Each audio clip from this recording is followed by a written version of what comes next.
Now see here, binding energy per nucleon and its variation with the mass number. We have done binding energy in the previous topic, that binding energy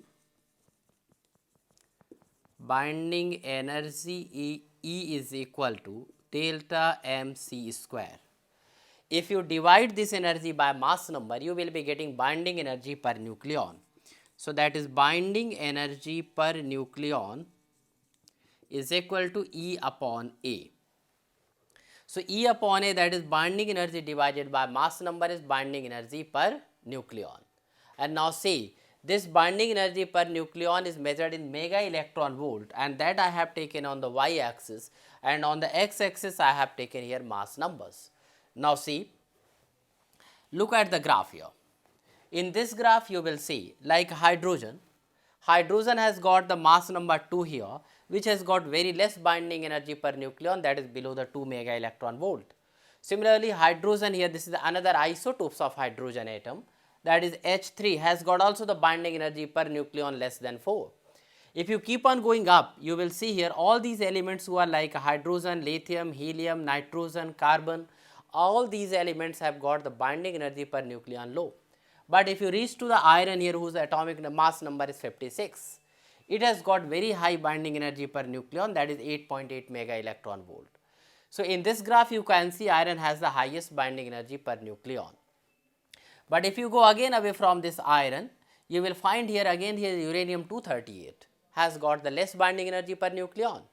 So, in the graph you have seen here, in the starting binding energy per nucleon increases here, and it here now for the like this condition, if you take like a 30 is less than A is less than 170, in this range binding energy per nucleon practically remains constant. That shows nuclear forces are short range force, and for this range binding energy per nucleon is constant, but beyond this binding energy per nucleon decreases, and below this also the binding energy per nucleon decreases.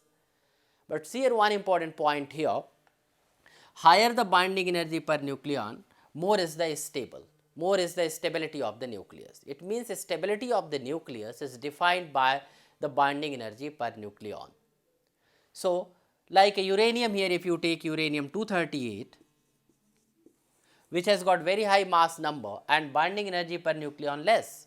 So, what happens? It breaks into its fragments, like a barium and krypton, molybdenum and lanthanum. All these barium, krypton, molybdenum and lanthanum all comes in this range, whose binding energy per nucleon is higher than the uranium. So, uranium breaks into the lightweight nuclei, or you can say the middleweight nuclei, whose binding energy per nucleon is higher than the uranium 238. And this process is known as nuclear fission process.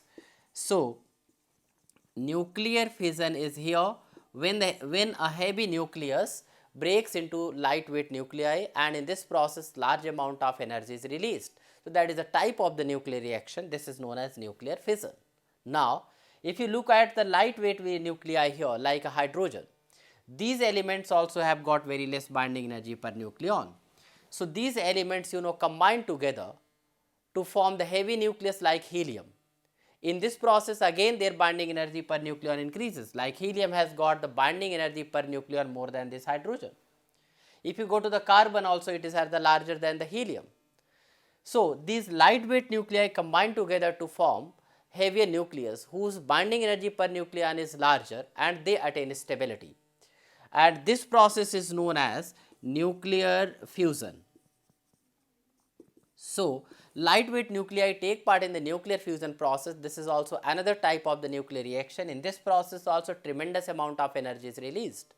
So, these are the you can say inferences of this graph, and this graph is very important to know the stability of the nucleus.